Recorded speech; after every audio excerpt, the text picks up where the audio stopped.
الحمدللہ رب العالمین، الصلاۃ والسلام علی رسولہ الکریم۔ فاعوذ باللہ من الشیطان الرجیم، بسم اللہ الرحمن الرحیم۔ ہم سورہ البقرہ کا مطالعہ کر رہے ہیں اور ہم نے 188 آیت تک کر لیا تھا۔ آج ہم اس سے آگے بڑھیں گے۔ فرمایا کہ یسألونک عن الأہلہ قل ہی مواقیت للناس والحج، یہ تم سے سوال کرتے ہیں چاندوں کے بارے میں نے جیسے پچھلی بار بتایا تھا کہ 2 سوالات خود اللہ تعالیٰ نے ان کو جواب دیا جو ذہنوں میں تھے لیکن سوال پوچھے نہیں گئے تھے۔ اعلان کیا گیا کہ جو سوال کرنا چاہے وہ کر سکتا ہے۔ نبی کریم صلی اللہ علیہ وسلم کے ہوتے ہوئے تمام سوالوں کے جواب دیے جائیں گے۔ اور اب ایک سوال جو پوچھا جا رہا ہے وہ سامنے آ رہا ہے۔ سوال جو ہے وہ چاند سے متعلق پوچھا گیا ہے۔ چاند کے لیے جو لفظ بولا گیا ہے وہ اہلہ ہے، جو جمع ہے، تو اس لیے میں نے ترجمہ چاندوں کیا ہے۔ کئی زبانوں میں چاند بول کر مہینہ مراد ہوتا ہے۔ ہم بھی کون سا ماہ ہے، ماہ چاند کو کہتے ہیں، تو اس کا مطلب ہوتا ہے مہینہ۔ تو ماہ جو ہے وہ عربی میں بھی اور اردو میں بھی، فارسی میں بھی چاند کے مہینے کے معنی بولا جاتا ہے، اور انگریزی میں بھی بعض صورتوں میں یہ مہینے کے معنی بولا جاتا ہے۔ تو یہ کچھ مہینوں کے بارے میں تم سے پوچھتے ہیں جو چاند پر، یعنی قمری مہینوں کا کہہ لیجئے کہ قمری مہینوں کے بارے میں پوچھتے ہیں۔ یہ سوال جو پیدا ہوا ہے اس کی وجہ یہ ہے کہ پیچھے رمضان کا بھی ذکر ہوا، اور کہ رمضان میں روزے رکھنے ہیں، وہ بھی قمری مہینوں کے ساتھ جڑا ہوا ہے۔ اور پھر یہ چیز زیر بحث آ گئی کہ جو آگے چل کر حج کا بھی ذکر آ رہا ہے، تو اس پہلو سے یہ بہت اہمیت رکھتا تھا کہ قمری مہینوں کے بارے میں بھی سوال کر لیا جائے۔ اور قمری مہینوں کا میں خاص طور سے جو چاند کا عروج و زوال ہے وہ بھی پیش نظر ہے، اور اسی طرح یہ بات بھی پیش نظر ہے کہ جو شریعت کے احکام ان کے ساتھ جڑے ہوئے ہیں ان کی کیا حقیقت ہے۔ اور اس کے پیچھے جو بات چل رہی تھی وہ یہ چل رہی تھی کہ جو خانہ کعبہ ہے وہ قریش کے قبضے میں ہے، اور ہم اگر حج کرنے جائیں تو کیا معاملہ ہوگا، کیا اس میں کوئی جنگ پیش آ جائے تو پھر کیا کرنا ہے، یا اسی طرح اگر وہ ہمیں اجازت نہیں دیتے حج کرنے کی یا عمرہ کرنے کی تو پھر کیا کرنا ہے۔ یہ سوالات ہیں جو سامنے رکھ کر یہ بات اٹھائی جا رہی ہے۔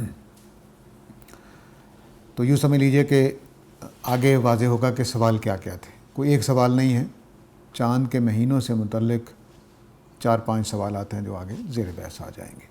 ان کو ایک ایک کو اللہ تعالیٰ نے لے لیا اور جواب دیا۔ پہلا آغاز میں جو فرمایا کل، ان کو جواب دیجئے کہ ہیا مواقیت للناس، کہ یہ لوگوں کے لیے وقت معلوم کرنے کا ذریعہ ہے۔ مواقیت جو ہے وہ میقات کی جمع ہے۔ میقات کے معنی ہوتے ہیں کوئی ایسا ٹائم مقرر کر لینا جس پر کوئی کام ہم سوچیں گے کریں گے، جس کو ہم کہتے ہیں نا کہ شیڈول بنا لینا۔ تو اس میں ہم کیا کرتے ہیں، اس اسکیجول میں جو چیزیں ہوتی ہیں ان ٹائمنگ کو مواقیت کہیں گے۔ جو اس میں ہم نے کہا جی 10 بجے ہم نے چائے پینی ہے اور 10:30 بجے ہم نکل جائیں گے، تو یہ مواقیت ہوں گے۔ تو لوگوں کے لیے مواقیت ہے، یعنی وہ اپنے کاموں کے لیے پلاننگ کر سکتے ہیں کہ کس موقع پر کیا کرنا ہے۔ مثلاً ہم رمضان کی پلاننگ کر سکتے ہیں، ہم حج کی پلاننگ کر سکتے ہیں کہ کس مہینے میں کب ہوگا۔ اسی طرح بعض صورتوں میں خواتین کو عدت کاؤنٹ کرنی پڑتی ہے۔ اس طرح کی چیزیں جو ہیں وہ بہت ساری جو ٹائم کے ساتھ جڑی ہوئی ہیں، ان سب کے لیے یہ مواقیت بن جاتا ہے۔ تو گویا لوگوں کے شرعی معاملات میں اور دنیوی معاملات میں اسکیجول کرنے کے، ٹائم کو طے کرنے کے یا اس پہلو سے متعین کرنے، کاؤنٹ کرنے کے لیے آسانی ہو جائے گی۔ ایک پہلی بات یہ ہے۔ دنیوی معاملات بھی اور دینی معاملات بھی، دونوں میں ایک ہی چیز ہے۔ والحج، اور حج کے لیے بھی یہ مواقیت ہے کہ ان مہینوں کو ہم نے اس لیے بنایا ہے تاکہ حج کے دن متعین کیے جا سکیں اور خاص دنوں میں حج کیا جا سکے۔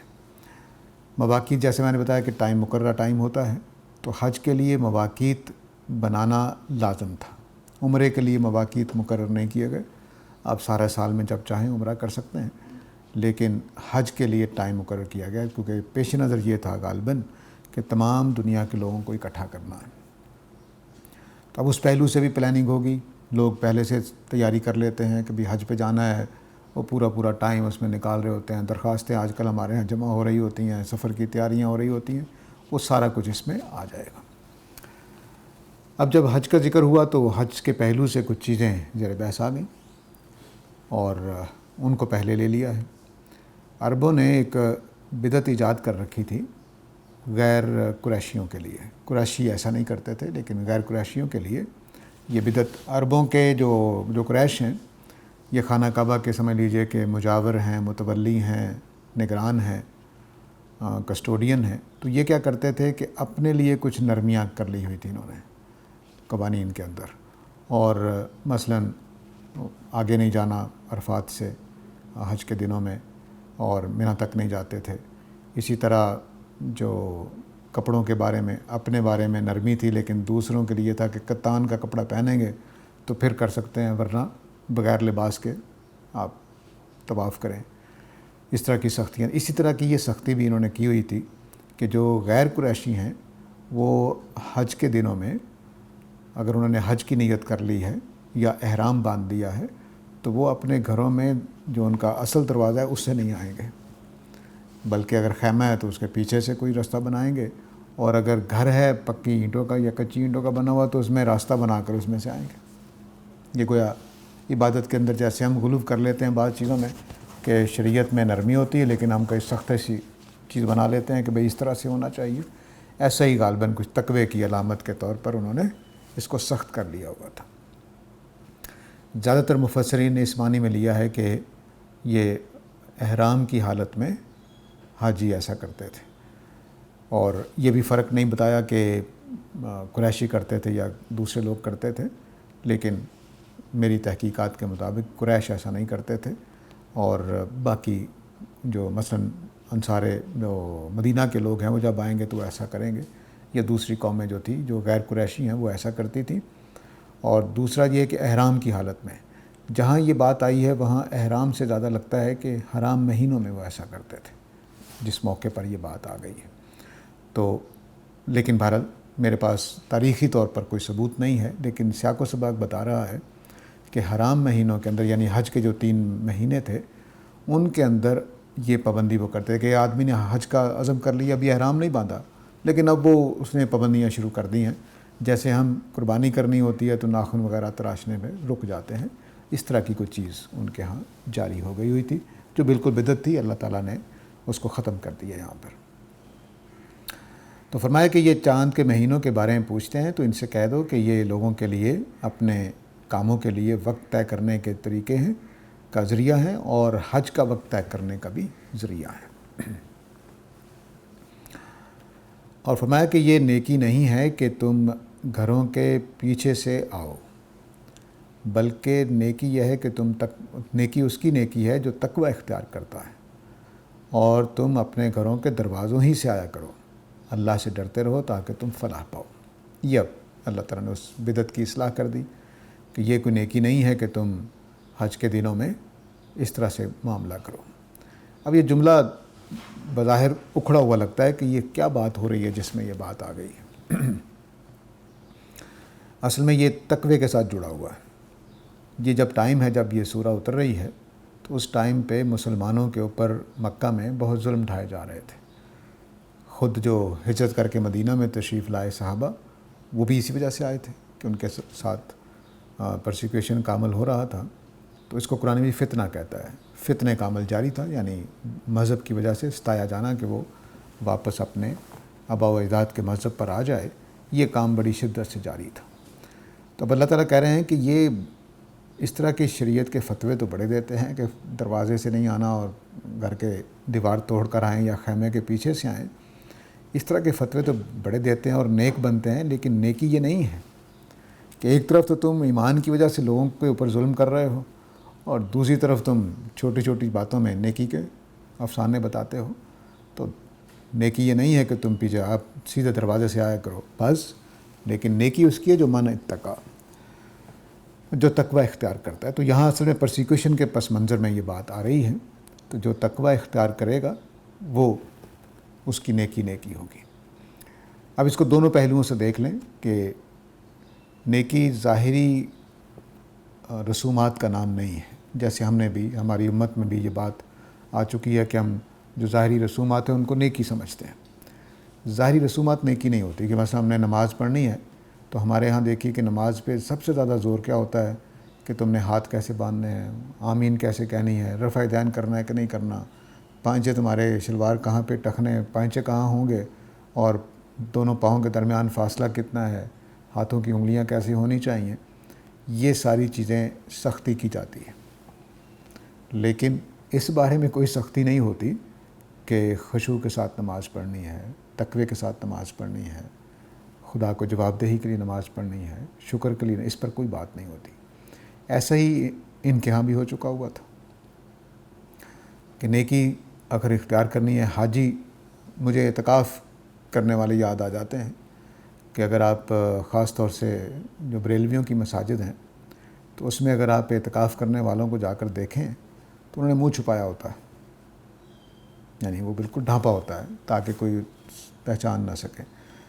تو اب یہ کیا ہے کہ ایک اللہ نے کہا تھا کہ مسجد میں جا کر بیٹھ جاؤ، لیکن اب ہم نے اس میں غلو کر لیا، تھوڑا سا اس میں اضافہ کر لیا، تاکہ اب نیکی کا معیار یہ ہے کہ آپ کا گھونگھٹ نکلا ہوا ہے اور مسجد میں آپ بیٹھے ہوئے ہیں۔ تو اب اس طرح کی چیزیں جو ہوتی ہے وہ پھر آپ بتاتا ہے آدمی اپنے رویے سے کہ ہم کچھ ظاہری چیزوں میں پھنس گئے ہوئے ہیں۔ تقویٰ، وہ بیٹھے ہوئے قوالیاں سن رہے ہوں گے، لیکن جیسے ہی نماز کا ٹائم ہوگا تو رومال سر لپیٹ کر باہر آ جائیں گے۔ میں ایک آدھے اعتکاف میں میرا تجربہ ہے کہ میں نام نہیں لے رہا، ان کی مسجد میں بیٹھا تھا، بڑے مشہور عالم دین ہیں، تو سارا دن ان کے کیسٹ چلتے تھے تقریروں کے، اور تراویح پڑھتے ہوئے یعنی لوگ بھاگ آتے تھے، 4 پڑھ کے 5 پڑھ کے، اور آ کے پھر وہی باتیں، وہی سب کچھ۔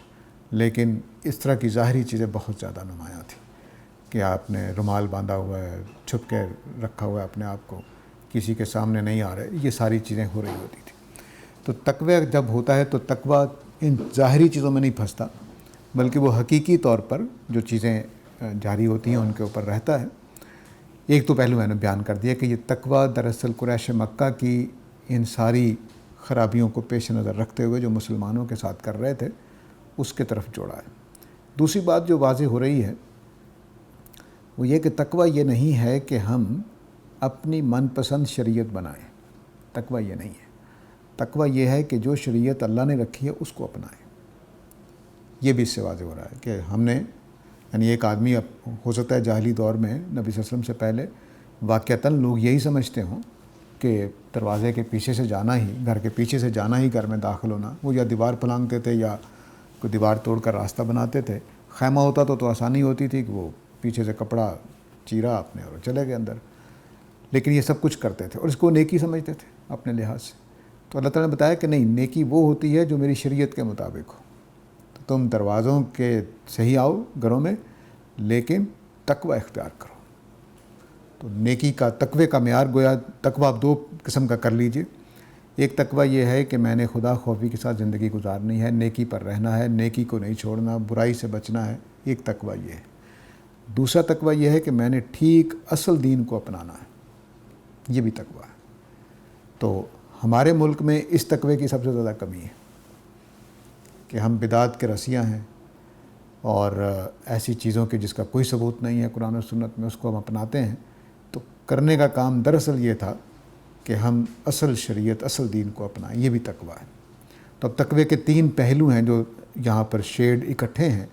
ایک یہ کہ قریش مکہ مسلمانوں پہ ظلم ڈھا رہے تھے اور تقوی کی یہ باتیں کرتے تھے کہ جی یہاں حج میں ایسے کرنا ہے، ایسے کرنا ہے۔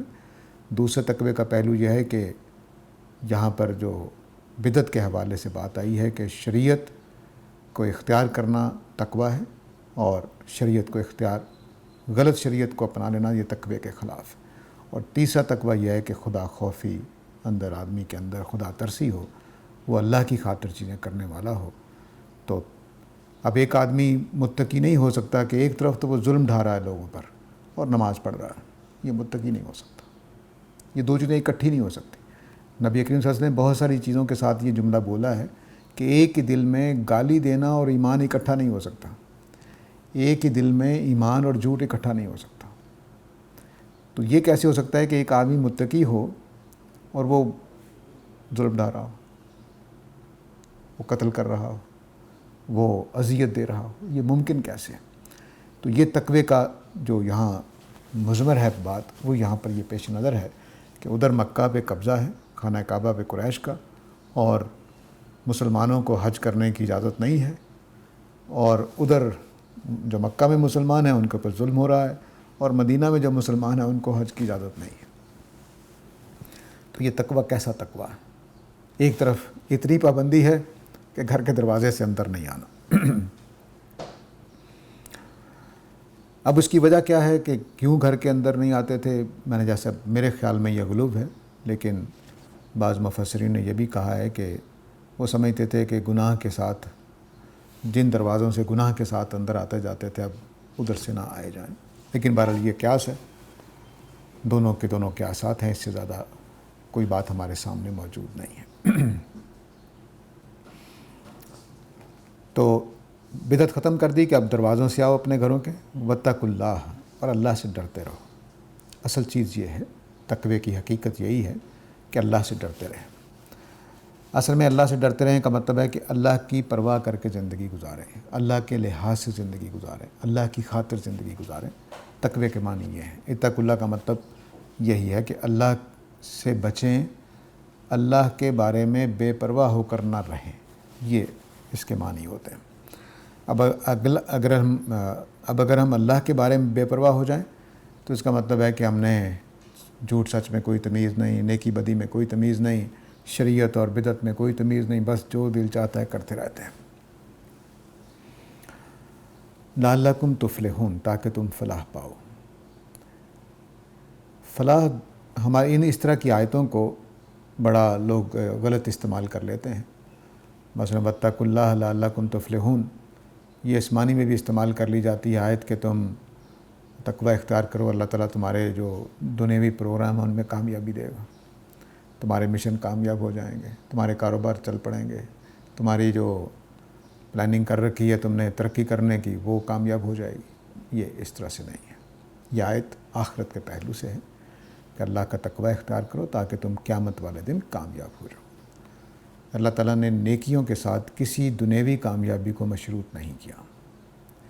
کہیں ایسا نہیں ہے پورے قرآن مجید میں کہ نیکی کرو گے تو تمہیں رزق ملے گا، نیکی کرو گے تو تمہیں دنیوی کامیابی ملے گی، نیکی کرو گے تو میں امیر کر دوں گا، نیکی کرو گے تو بیماریاں نہیں آئیں گی، کہیں نہیں ہے۔ جن آیتوں سے غلط فہمی پیدا ہوتی ہے وہ آیتیں وہ ہیں جو نبی کریم صلی اللہ علیہ وسلم کے ساتھ وعدے ہیں کہ تمہیں میں خلافت عطا کروں گا، اس زمین میں اقتدار ملے گا، اور ان کو جہاں پاؤ گے مار ڈالو گے، تمہیں فتح حاصل ہوگی، تمہیں نصرت ہوگی۔ وہ اللہ کے رسول کا ایک پہلو سے ایک بات ہے جو قرآن مجید میں جا بجا آئی ہے، اس کا میرے اور آپ کے تقوی اور نیکی کے ساتھ کوئی تعلق نہیں ہے۔ تو یہ خیال اپنے دلوں سے نکال دینا چاہیے کہ رزق کھولنے کے لیے نمازیں کام آئیں گی۔ اگر آپ نے نمازیں اس لیے پڑھی ہیں تو پھر وہ اسی کے لیے رہ جائیں گی، آخرت میں کام نہیں آئیں گی۔ اس میں پھر اللہ کے رسول کی طرف سے اور قرآن مجید میں بھی جب ہم سورہ بنی اسرائیل میں پہنچیں گے کہ اگر کسی نے نیکیاں اس وجہ سے کیں کہ دنیا میں کامیابی ملے تو پھر اللہ تعالیٰ اپنی مرضی سے جو دینا چاہیں گے اس کو دے دیں گے، جتنا دینا چاہیں گے دے دیں گے، لیکن آخرت میں پھر کوئی حصہ نہیں ہوگا۔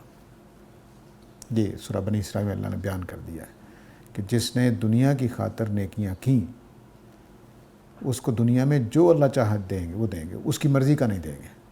یعنی اس نے نیکیاں اس لیے کی تھی کہ مجھے نماز پڑھنے سے رزق کھل جائے، تو اللہ تعالیٰ ہو سکتا ہے رزق نہ کھولیں لیکن شہرت اچھی کر دیں، نیک نامی ہو جائے یا کوئی اور فائدہ ہو جائے، سیاست میں کچھ اس کو بڑا درجہ مل جائے، لیکن دولت ہو سکتا ہے نہ ملے۔ تو اب یہ نمازیں جو ہیں اس کی آخرت میں کام نہیں آئیں گی۔ تو دنیا میں نیکی کا اجر اللہ نے کوئی وعدہ نہیں کر رکھا ہے، اگر ہے تو وہ کافروں کے ساتھ ہے، ان کی نیکیوں کا اجر دنیا ملے گا۔ دوزخیوں کو ان کی نیکیوں کا اجر دنیا میں ملے گا۔ ہمارے ہاں یہ بڑا نعرہ کر دیا جاتا ہے ثواب دائرین حاصل کریں، کوئی ثبوت نہیں ہے قرآن و سنت میں۔ 10 دنیا 70 آخر، کوئی ثبوت نہیں ہے قرآن و سنت میں۔ صرف ہمیں آپ کو لالچ دیا جاتا ہے کہ چلو یہ نیکی کر لیں گے اس بہانے سے۔ تو اللہ کا وعدہ نہیں ہے۔ اللہ تعالیٰ اپنے بندوں کو دینا چاہے تو وہ اپنے فضل سے، عنایت سے، آزمائش کے اصول پر دیتا، اسے دینا ہی دینا ہے۔ اس میں بل گیٹس بھی امیر ہو سکتا ہے اور نواز شریف بھی ہو سکتا ہے، کوئی فرق نہیں۔ عثمان غنی بھی امیر ہو سکتے ہیں اور فرعون بھی ہو سکتا ہے، کوئی فرق نہیں۔ دونوں کو آزمائش کے لیے ملا ہے، کوئی کامیاب ہو جائے گا، کوئی ناکام ہو جائے گا۔ تو دنیا کی کامیابی تقوی کے ساتھ متعلق نہیں ہے، یہ ہمیشہ یاد رکھیں۔ ہمارے ہاں دین کی خرابی کے بڑا وجہ یہی ہے کہ ہم نے دین کو دنیاوی کامیابی کا ذریعہ بنایا، اور جب نہیں رہا تو اس وقت سب سے اہم سوال جو مجھ سے کیا جاتا ہے وہ یہ کہ دین نے دنیا کو دیا کیا ہے؟ فساد، خون ریزی، لڑائی جھگڑے۔ تو یہ سوال مجھ سے کیا جاتا ہے، کیونکہ ہم نے سبق یہی پڑھا ہے پچھلے 150 سال سے، کہ بلکہ ہماری جو شریعت کی تحریک چلی پاکستان میں، نفاذ شریعت کی، اس میں دیکھیے نعرے کیا ہوتے تھے۔ شریعت نافذ کریں گے تو پاکستان کے سارے مسئلے حل ہو جائیں گے، ایسے ہی کریں۔ تو اللہ کرے حل ہو جائے، دعا کرنی چاہیے، لیکن شریعت نافذ کرنے کے بعد مشکلیں بھی آ سکتی ہیں۔ کیا صحابہ کا دور اول مشکلات سے خالی ہے؟ نبی کریم صلی اللہ علیہ وسلم کا دور سنہری دور جو ہے کیا مشکلات سے خالی ہے؟ کیا اصحاب صفہ کو روٹی مل جاتی تھی 3 ٹائم کی؟ نہیں ملتی تھی۔ تو مشکلیں تقوی سے حل نہیں ہوتی ہیں۔ اگر تقوی کی بنیاد پر مشکلیں حل ہونی ہیں تو سب سے سنہری دور تو پھر محمد صلی اللہ علیہ وسلم کا، اس میں ایک بھی مشکل نہیں ہونی چاہیے تھی۔ لیکن نبی کریم صلی اللہ علیہ وسلم کا اپنے بارے میں ارشاد گرامی ہے کہ میں سب سے زیادہ ستایا گیا، سب سے زیادہ ستایا گیا۔ تو یہ وہ جگہ ہے جہاں پر دین کو سمجھنا چاہیے۔ یہ دین حوصلے کی چیز ہے، اس کو قوت کے ساتھ اپنانا چاہیے۔ ہمارے ہاں تقویٰ یہ بن گیا کہ نمازیں پڑھیں، روزے رکھیں اور باقی بے ایمانیاں کریں۔ تقویٰ یہ ہے کہ ہر طرح کے حالات میں نے سچائی پر قائم رہنا ہے، ہر طرح کے حالات میں نے سچ بولنا ہے، ہر طرح کے حالات میں نے نیکی کو نہیں چھوڑنا، ہر طرح کے حالات میں نے گالی نہیں دینی، چوری نہیں کرنی، فریب نہیں دینا۔ یہ تقویٰ ہے۔ اس تقوی کو اپنائیں اور اس کو بھول جائیں، کیونکہ لوگ جو ہوتے ہیں وہ اپنے لحاظ سے دیکھ رہے ہوتے ہیں۔ یعنی اگر آپ ان کے کام آ جائیں تو آپ نے ایک آدمی ہیں، نہیں کام آئے تو آپ نے ایک آدمی نہیں ہے۔ اس کو چھوڑ دیں، لوگوں کے کیا تبصرے ہیں، لوگوں کے کیا احساسات ہیں۔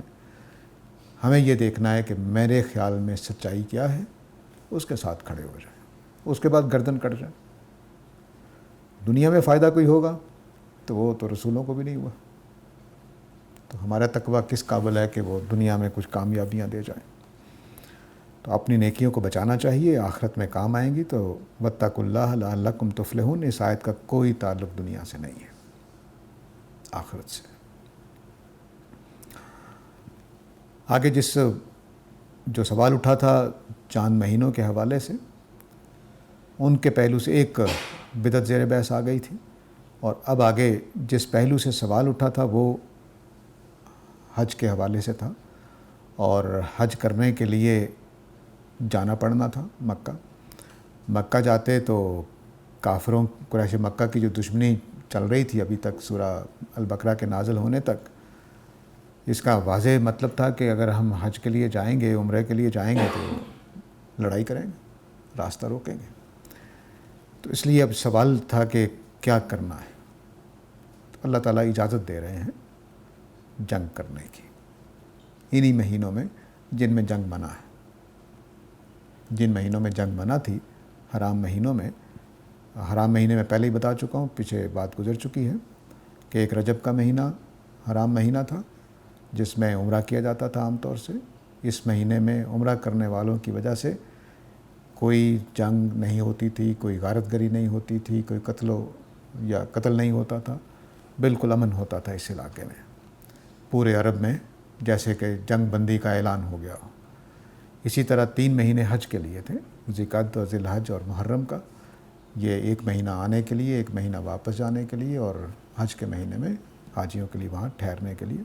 ان 3 مہینوں میں بھی کوئی فساد نہیں ہو سکتا تھا، کوئی جنگ نہیں ہو سکتی تھی، کوئی کسی کے خلاف خنجر بھی نہیں نکال سکتا تھا، گن پوائنٹ پہ بھی نہیں رکھ سکتا تھا کہ بھئی صرف ڈرانے دھمکانے کے لیے۔ اتنا امن قائم کر دیا جاتا تھا۔ تو یہ جو صورتحال تھی اس کو قائم کیا گیا تھا تاکہ حج کرنے والے بیت اللہ کا امن کے ساتھ حج کر سکیں۔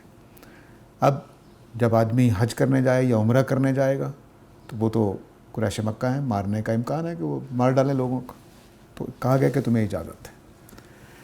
وَقَاتِلُوا فِي سَبِيلِ اللَّهِ الَّذِينَ يُقَاتِلُونَكُمْ، وہ لوگ جو تمہارے ساتھ قتال کریں ان مہینوں میں جن کا اوپر ذکر چل رہا ہے، تو ان کے ساتھ تم بھی اللہ کی خاطر لڑ سکتے ہو، اپنی خاطر نہیں۔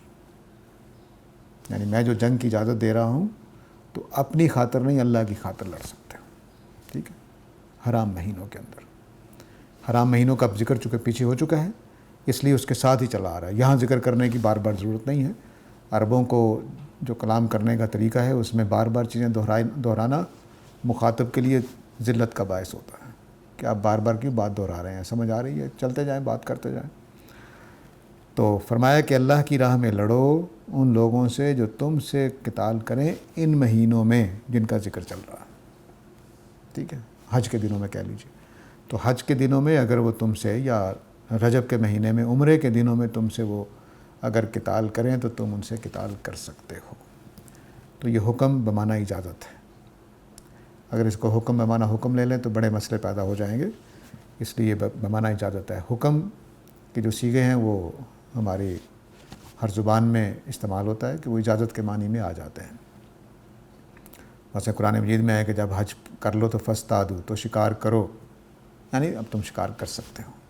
ایسا ہی یہاں پر یہ اجازت کے معنی میں ہے کہ اگر یہ لوگ تم سے جنگ کریں تو تم بھی ان سے جنگ کر سکتے ہو اللہ کی خاطر۔ اب اللہ کی خاطر کا کیا مطلب ہے کہ میں اپنی جان بچانے کے لیے تو ہو سکتا ہے تلوار نہ اٹھاؤں، حرام مہینوں میں مسجد حرام کے پاس حج کرنے جا رہا ہوں، احرام باندھا ہوا ہے، تو کیا میں اپنی جان بچانے کے لیے حملہ کر دوں؟ تو اللہ نے کہا کہ اس فکر میں نہ پڑو، فی سبیل اللہ میں تمہیں اجازت دے رہا ہوں کہ اللہ کی خاطر، اللہ کی راہ میں تم ایسا کر سکتے ہو۔ ولا تعتدوا، لیکن حدود سے تجاوز نہ کرنا۔ اس کے اب کئی مطلب ہیں یہاں پر۔ ایک یہ کہ اگر وہ لڑائی نہ کریں تو تمہیں نہیں کرنی، کیونکہ پیچھے آ گیا کہ اللہ جینا یقاتلون، جو تم سے لڑائی کریں تم ان سے کر سکتے ہو۔ تو جو تم سے لڑائی نہ کریں، اگر وہ لڑائی نہ کریں تم نہیں کرو گے، اور اگر وہ ایک ہاتھ مارتے تو تم 2 ہاتھ نہیں مارو گے۔ ایسا نہیں ہونا چاہیے کہ تمہیں موقع مل گیا، اس نے ایک مکہ مارا ہے اور تم نے قتل ہی کر ڈالا اس کو، نہیں، مکے کا جواب مکہ آئے گا بس۔ تو جو وہ اقدام کریں بس اتنا ہی تم کر سکتے ہو، پہل نہیں کرنی، کیونکہ حج کے دن ہیں، حرام مہینے ہیں، ان میں لڑائی کی اجازت نہیں ہے۔ پہل تم نے نہیں کرنی، اور جتنا وہ اقدام کریں اتنا ہی کرنا ہے۔ رک جائیں تو تم رک جاؤ، وہ آگے بڑھیں تو تم بھی آگے بڑھ جاؤ، وہ حملہ کریں تو تم بھی جواب میں حملہ کر دو، بس یہ تمہیں اجازت ہے اس کی۔ ان اللہ لا یحب المعتدین، یاد رکھو کہ اللہ تعالیٰ حدود سے تجاوز کرنے والوں کو پسند نہیں کرتا۔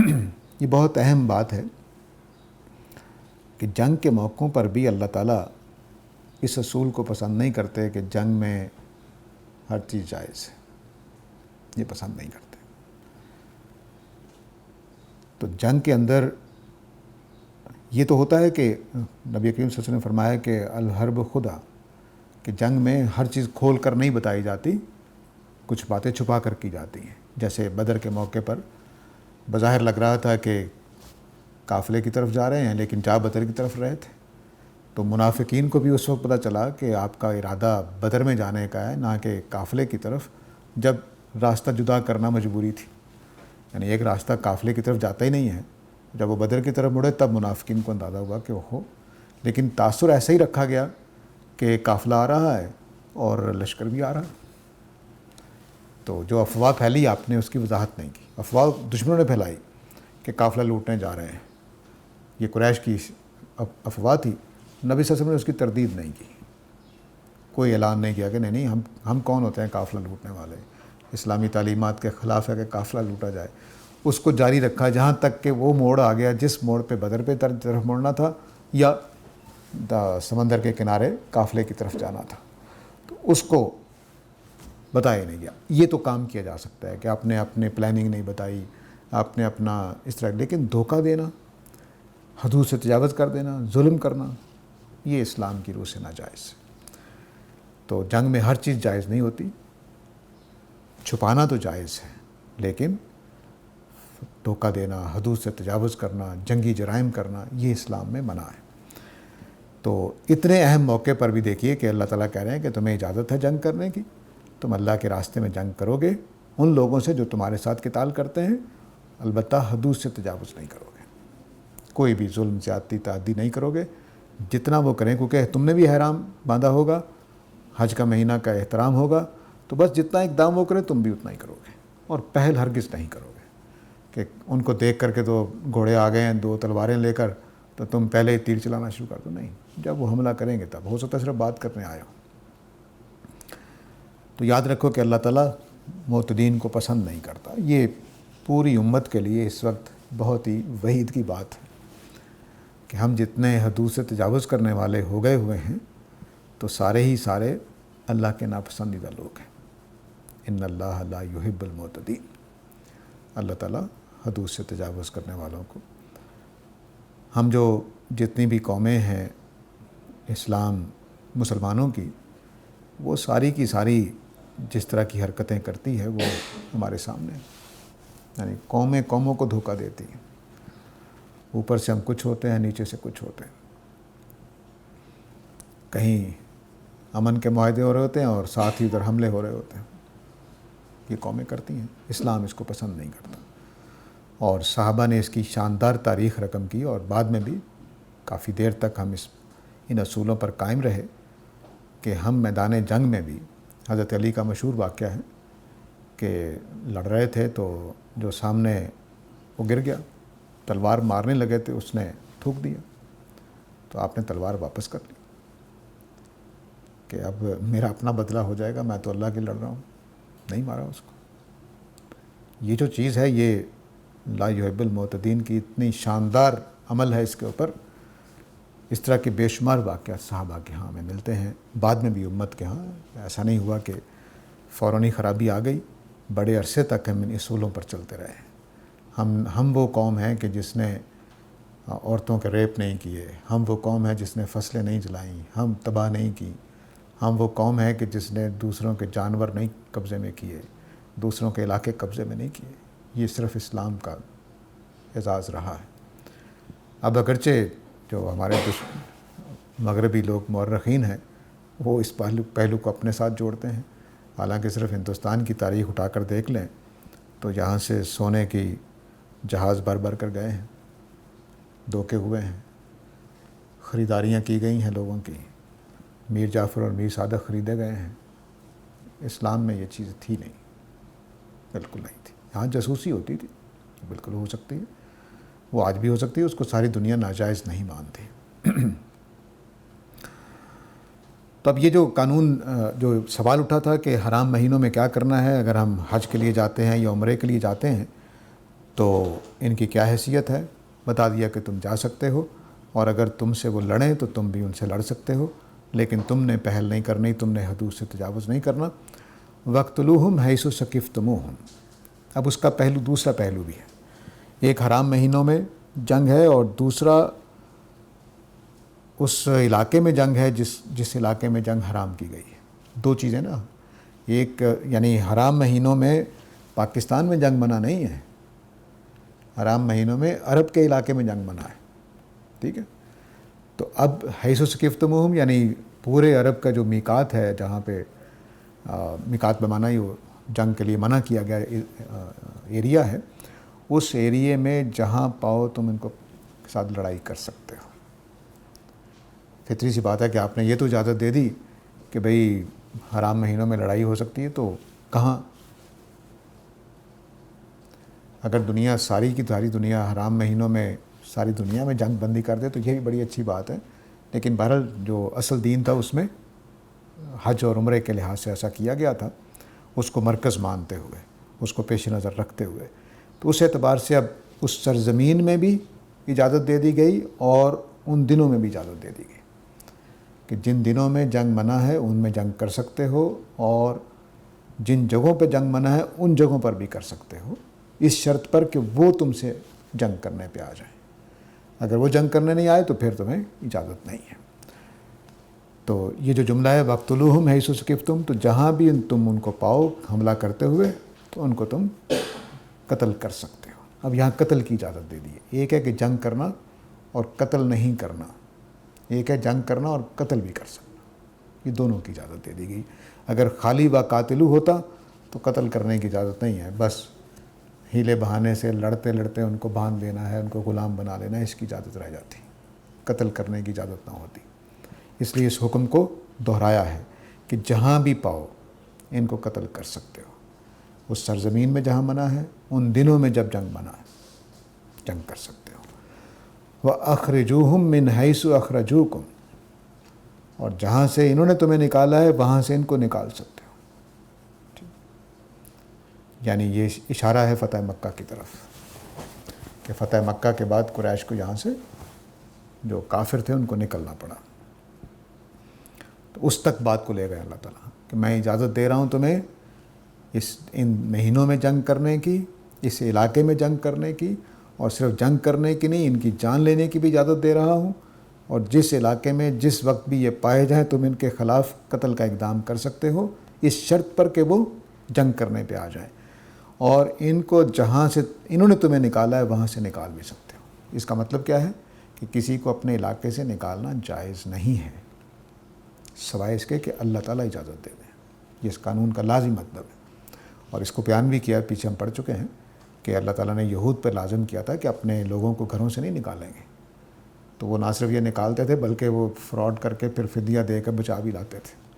تو کسی قوم کو اس کے علاقے سے نکالنا یہ گناہ ہے، جرم ہے، سوائے اس کے کہ اس طرح کی کوئی صورتحال پیدا ہو جائے۔ تو اب یہ جرم ہے کہ مکہ میں مسلمانوں کو نکالا گیا، یہ جرم تھا، ان کو جو ہجرت پہ مجبور کیا گیا یہ جرم تھا، اور اب اگر نبی کریم صلی اللہ علیہ وسلم بھی نکالتے تو جرم ہوتا۔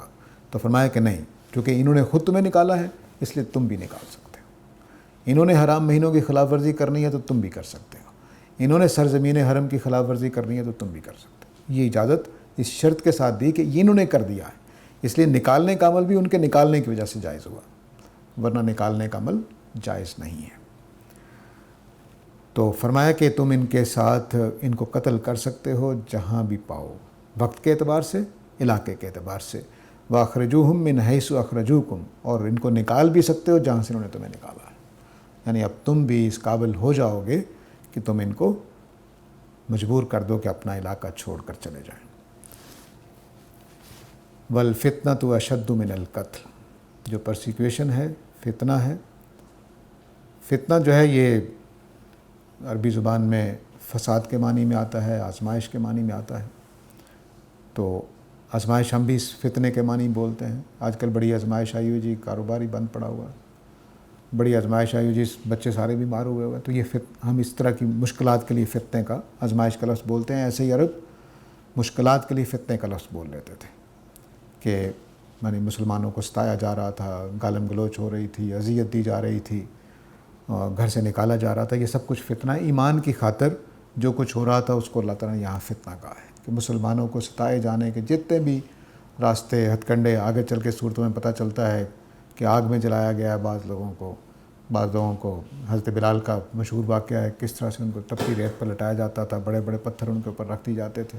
وہ سارا کچھ حضرت حارث کے ساتھ کیا ہوا، سمیہ کے ساتھ کیا ہوا رضی اللہ تعالیٰ عنہم، وہ جو کچھ ان کے ساتھ ہو رہا تھا وہ ہمیں معلوم ہے، اس کی طرف اشارہ ہے کہ اس طرح کا جو پرسیکیوشن ہے، مذہب کی وجہ سے ستایا جانا ہے، یہ قتل سے بڑا جرم ہے، اس لیے میں اجازت دے رہا ہوں۔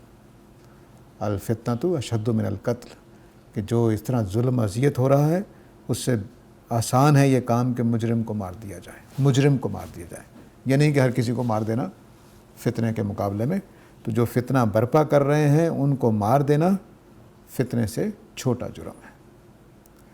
تو اس لیے اجازت دے رہا ہوں کہ وَاقْتُلُوهُمْ حَيْثُ ثُقِفْتُمْ، جہاں تم پاؤ ان کو مار سکتے ہو۔ ولا تقاتلوہم عند المسجد الحرام، اور یاد رکھنا کہ مسجد حرام کے پاس ان کے ساتھ جنگ نہ ہو، حتیٰ یقاتلوکم فیہ، یہاں تک کہ یہ تم سے اس میدان جنگ میں مسجد حرام کے پاس تم سے جنگ کریں۔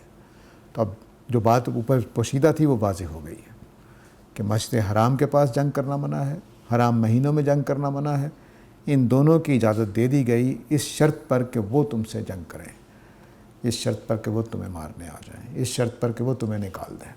تو تینوں کاموں کی اجازت دے دی گئی، جنگ کرنے کی، کسی کی جان لینے کی، اور اس کے علاقے سے اس کو نکالنے کی، اس شرط پر کہ یہ تینوں کام وہ کر رہے ہیں اور فتنہ برپا ہے۔ تو اب یہ اس حکم کی وجہ بتا دے گی، ولا تقاتلہم عند المسجد الحرام میں اس بات کو کھول دیا جو پیچھے چلی آ رہی تھی لیکن لفظوں میں نہیں تھی، تاکہ بعض اوقات یہ ہوتا ہے کہ قانون کو لفظوں میں بیان کرنا ضروری ہو جاتا ہے، ورنہ وہ سمجھ آ رہی ہوتی ہے لیکن بعض لوگ پھر انکار کر سکتے ہیں، تو اس کو پھر کھول دیا لفظوں میں تاکہ مسلمانوں کے لیے کوئی تردد نہ رہے، کیونکہ یہ نازک چیز تھی۔ عربوں کے ہاں جو بھی آپ کہہ لیں قریش مکہ کی ظلم جاتیوں کے باوجود، عربوں کے ہاں جب کوئی چیز اس طرح کی ڈیسائیڈڈ ہوتی تھی، پہلے سے ایک کہہ لیجیے کلچر کا حصہ ہو یا تہذیب کا حصہ ہو یا دین کا حصہ ہو، تو اس کی خلاف ورزی خود تو کر لیں گے، لیکن اگر دوسرا کرے تو اس کی پھر بہت ہی زیادہ بے عزتی کرتے تھے اور جگہ جگہ پہ اس کو بدنام کرتے، تو پھر ایک بڑا فتنہ بن جاتا تھا۔